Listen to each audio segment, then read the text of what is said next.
తెలుగు కథా పారిజాతాలు శ్రోతలకు స్వాగతం. ఈరోజు చదవబోయే కథ అరుగు. ఈ కథ మన తెలుగు కథలు పత్రికలో 13/7/23న ప్రచురితం అయ్యింది. రచనా పఠనం ఎంఆర్వి సత్యనారాయణమూర్తి. కథ అరుగు. శివపురంలోని కన్యకాపరమేశ్వరి గుడి వీధి నుండి పెద్ద కాలువకు వెళ్ళి మంచినీళ్లు తెచ్చుకునే వారిని ఇట్టే ఆకర్షిస్తుంది వెంకన్న గారి అరుగు. వెంకన్న గారు పౌరోహిత్యం చేస్తారు.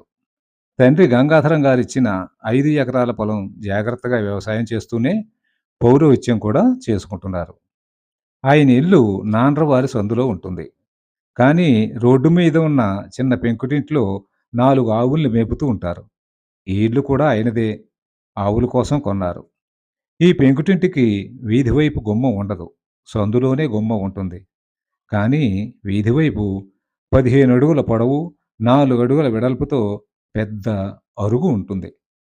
ఈ అరుగు చివర ఆనుకుని కూర్చోడానికి వీలుగా ఒక ఆర్చి కూడా ఉంది. ఉదయం పూజ ముగించుకుని సైకిల్ ఎక్కి కాకిలేరు, కంతేరు గ్రామాలకు పౌరోహిత్యం పని మీద వెళ్తారు వెంకన్న గారు. ఆయన్ని దూరాన్నించి చూడగానే, ఒరేయ్, మన గణపతి గారు వచ్చేస్తున్నారా అని వేళాకోళం ఆడుకునేవారు రైతులు. వెంకన్న గారిది కొంచెం భారీ కాయం, పెద్ద పొట్ట, విశాలమైన మొహం, గంభీరమైన కంఠం. వాళ్ళలో వాళ్ళు ఏమనుకున్నా ఆయన్ని చూడగానే నమస్కారం చేసి సాదరంగా ఆహ్వానిస్తారు పల్లెవాసులు. ఆయన్ని వెంకన్న బాబు గారు అని కూడా పిలుస్తారు ఎదురుగా ఉన్నప్పుడు. పూజలు వ్రతాలు చేయించినా నాకు ఇంత దక్షిణ ఇవ్వాలి మీరు అని ఏనాడు ఆయన చెప్పలేదు. పని పూర్తయ్యాక తాంబూలంలో దక్షిణ ఇవ్వకుండా 2 అరటిపళ్ళు పెట్టి ఇచ్చినా పట్టించుకోకుండా హృదయపూర్వకంగా వారిని ఆశీర్వదించి ఇంటికి వచ్చేసేవారు. పోనీలే, వాళ్ళు ఏదో ఇబ్బందిలో ఉన్నారేమో, వాళ్ళకి డబ్బు సర్దుబాటు అయినప్పుడే ఇస్తారు అని అనుకునేవారు.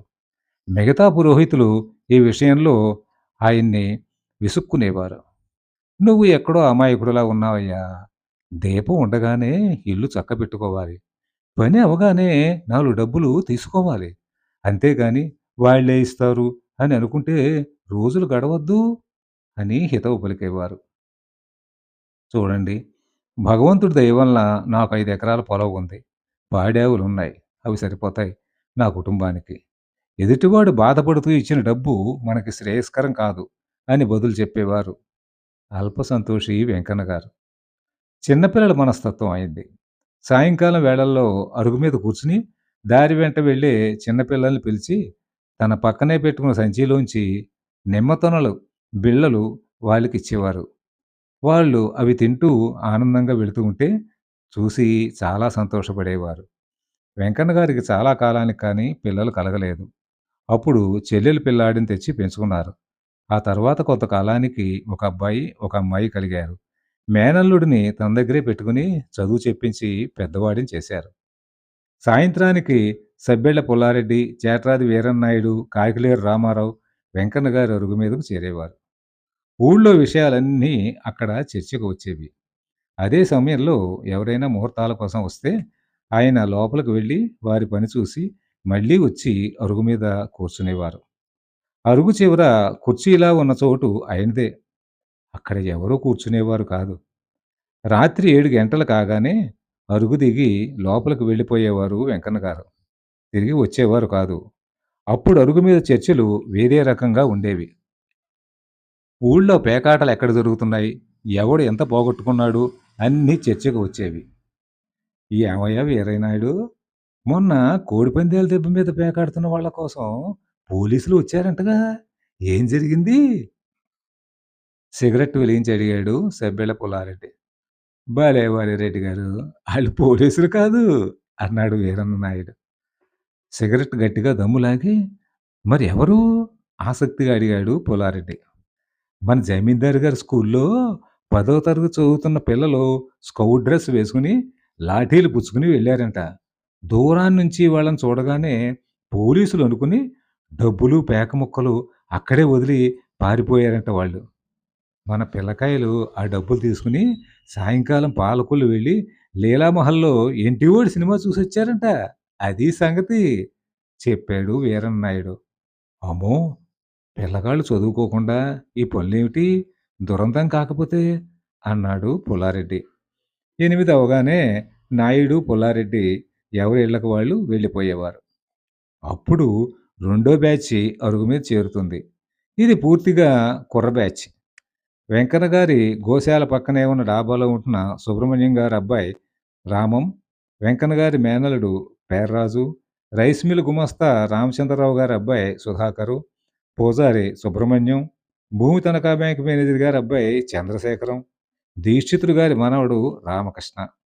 వీళ్ళంతా రెండో ఆట సినిమా చూసే ప్రబుద్ధులు. ఎప్పుడూ మొదటాట సినిమాకి వెళ్లరు.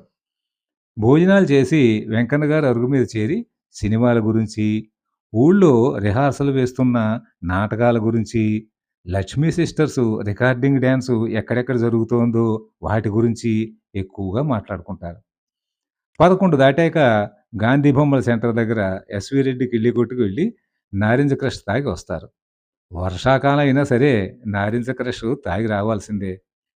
నారింజకాయ రసాన్ని గోలీ సోడా వేసి, అందులో పంచదార కావాల్సిన వాళ్ళకు పంచదార, ఉప్పు కావాల్సిన వాళ్లకు ఉప్పు కలిపిస్తాడు రెడ్డిగారి బావమరిది నాగిరెడ్డి. ఈ జట్టును చూస్తే నాగిరెడ్డికి భలే ముచ్చటేస్తుంది. ఎప్పుడూ ఆరుగురు కలిసి వస్తారని, సరదాగా ఉంటారని వాళ్ళ మీద జోకులు కూడా వేస్తాడు. రెండో వాటి సినిమాకి వెళ్ళవలసొస్తే 9:30కే కిళ్ళిగూడి దగ్గరకొచ్చి నారింజ క్రష్ తాగి వెళ్తారు ఈ బ్యాచ్. సినిమా అయ్యాక ఇళ్ళకు వెళ్ళిన వారిలో ఎవరికైనా ఇంట్లో వాళ్ళు తలుపు తీయకపోతే వెంకన్న గారి అరుగే శరణ్యం. అక్కడే నిద్రపోయి ఉదయం లేచి ఇళ్ళకి వెళ్తారు వాళ్ళు. ఆదివారాలప్పుడు వెంకన్న గారి అరుగు పిల్లలతో సందడిగా ఉంటుంది. ఆ వీధిలోని పిల్లలు అరుగు మీదే వైకుంఠపాళి, అష్టాచెమ్మ ఆడుకుంటారు. ఆలస్యంగా వచ్చిన వాళ్ళు సుద్దముక్కతో గీసి దాడి ఆట ఆడుకుంటారు. అరుగుకి ముందు 15 అడుగుల ఎత్తులో ఒక బాదం చెట్టు ఉంది. దాని నీడ అరుగు మీదకు వచ్చి చల్లగా ఉంటుంది.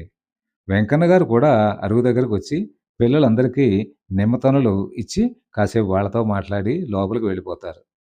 కాలువకు వెళ్ళి మంచినీళ్ళు తెచ్చుకుని ఆడాళ్ళు అరుగు మీద పిల్లల్ని చూసి చాలా సంతోషించి వెళ్తారు. వీరన్నాయుడు బాదం చెట్టు దగ్గర నిలబడి తనకు వచ్చిన పద్యాలు గట్టిగా పాడేవాడు. అందులో కొన్ని తప్పులుండేవి. అవి విని పిల్లలు నవ్వుకునేవారు. నిజానికి నాయుడికి పద్యాలు బాగా వచ్చు. కానీ పిల్లల్ని నవ్వించడానికే తప్పు పాడుతున్నాడని పిల్లలకు తెలియదు కదా! ధనుర్మాసం వచ్చిందంటే ఆడపిల్లలు అరుగు మీద చేరిపోయేవారు. గొబ్బిళ్ళు పెట్టుకోవడానికి ఆవు పేడ కోసం. వెంకన్న గారి భార్య సత్యవతమ్మ గారు పిల్లలందరినీ లైన్‌లో నిలబడమని చెప్పి పాలేరు చేత అందరికీ ఆవు పేడ ఇచ్చేవారు. అలాగే భోగి పండుగ ముందు రోజు కూడా కొంతమంది మగపిల్లలు కూడా వచ్చేవారు భోగి పిడకల దండల కోసం. సత్యవతమ్మ గారు పాలేరు చేత భోగి పిడకలు తయారు చేయించేవారు. ఆవిడే స్వయంగా ఆ పిడకల్ని చిన్న చిన్న దండలు కట్టి వచ్చిన వాళ్ళందరికీ ఇచ్చేవారు. వాళ్ళ దండలు భోగి మంటలో వేసుకుని చాలా ఆనందం చేసేవారు. కంజికాపురం విసురుగుడి వీధి, కొవ్వూరు వారి వీధి, లింగాల వీధిలో ఎవరికీ ఆవులు లేవు. అందుకే అందరూ వెంకన్న గారి గోశాల దగ్గరికి వస్తారు. ఆవు పేడ కోసం, భోగి పిడకల కోసం. ఫిబ్రవరి నెల వచ్చింది. ఓ సోమవారం నాడు సుబ్రహ్మణ్యం గారి భార్య యశోదమ్మ గారు పూజ ముగించుకుని హాల్లోకొచ్చారు. రామం స్కూల్లో ఉద్యోగానికి వెళ్ళాడు. పిల్లలు బడికెళ్ళారు. సుబ్రహ్మణ్యం గారు లైబ్రరీకి వెళ్ళారు. పాల గ్లాస్ తెచ్చి బల్ల మీద పెట్టి కుర్చీలో కూర్చున్నారు ఆవిడ. ఇంతలో దభీమని చప్పుడు వినపడింది వీధిలో. గబగబా బయటకు వచ్చారావిడ. రోడ్డు మీద ఒక యువతి పడిపోయి ఉంది. దగ్గరలోనే ఒక బకెట్టు నేల మీద పడిపోయింది. అందులోని తడిబట్టలు కింద పడిపోయి చిల్లావరగా ఉన్నాయి. యశోదమ్మ గారు ఆ యువత దగ్గరికి వెళ్ళారు. కాలువ నుంచి వస్తున్న సింహాచలం "అయ్యో! అయ్యో! మంగ! మంగ!" అంటూ నెమ్మదిగా ఆమె దగ్గరకొచ్చింది. యశోదమ్మ గారు, సింహాచలం కలిసి ఆ అమ్మాయిని లేవదీసి వెంకన్న గారి అరుగు మీద పడుకోబెట్టారు. యశోదమ్మ గారు ఇంట్లోకి వెళ్లి గ్లాసుతో నీళ్లు తెచ్చి మంగ మొహం మీద కొద్దిగా చల్లారు. ఒక నిమిషానికి మంగ నెమ్మదిగా కళ్ళు తెరిచింది. కానీ లేవలేకపోయింది. ఆమెనలా చూసి సింహాచలం బొటబొట కన్నీళ్లు కార్చింది. "ఏమైంది?" అడిగారు యశోదమ్మ గారు సింహాచలాన్ని. ఆ మాటకి చీర చెంగుతూ కళ్ళు ఒత్తుకుంది సింహాచలం. ఏం చెప్పమంటారు అమ్మగారు? దీనత్త దీనికి సరిగా తిండి పెట్టడం లేదు. దీని మొగుడేమో డబ్బు సంపాదించడానికి దుబాయ్ వెళ్ళాడు. మావగారేమో పెళ్ళాం మాటకు ఎదురు చెప్పలేడు. ఇవాళ ఉదయం టీ కూడా ఇవ్వలేదట దీనత్త. పాలు పిల్లి తాగేసిందని చెప్పిందట. మాయదారి పీనుగ, మాయదారి పీనుగ. అది కాదమ్మా! టీ ఇవ్వకపోగా బకెట్ బట్టలిచ్చి కాలువకి వెళ్లి ఉతికి రమ్మని చెప్పిందట. కడుపులో టీ చుక్క కూడా పడకుండా ఇన్ని బట్టలు ఉతికింది. చూడండి, ఇప్పుడు 10 గంటలయింది. నీరసం వచ్చి పడిపోయింది అంది బాధగా సింహాచలం. యశోదమ్మ గారు వెంటనే ఇంట్లోకి వెళ్ళి, తను తాగడానికి బల్ల మీద పెట్టుకున్న పాల గ్లాసు తీసుకొచ్చింది.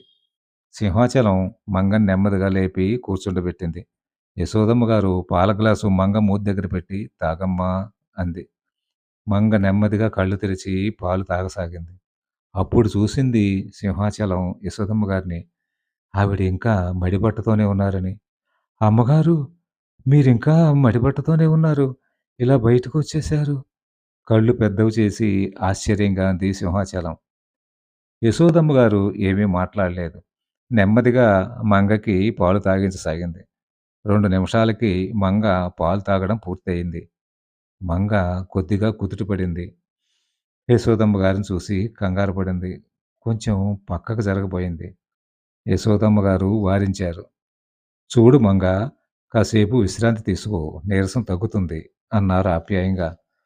మంగని అరుగు గోడకు చేరబెట్టి, కింద పడిపోయిన తడిబట్టల్ని బకెట్‌లో సర్ది బాదం చెట్టు దగ్గర పెట్టింది సింహాచలం.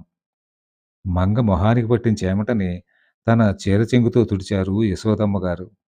అది చూసి మంగ కళ్ళల్లో సన్నటి కన్నీటి పొర కదలాడింది. "బాధపడకమ్మా!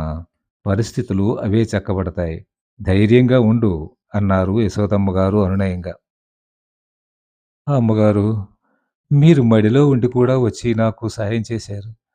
నేను మిమ్మల్ని ఇబ్బంది పెట్టాను. నన్ను మన్నించండమ్మా" అని 2 చేతులు జోడించింది మంగ. "చూడు మంగా, మనిషి కన్నా మడి ఎక్కువ కాదమ్మా.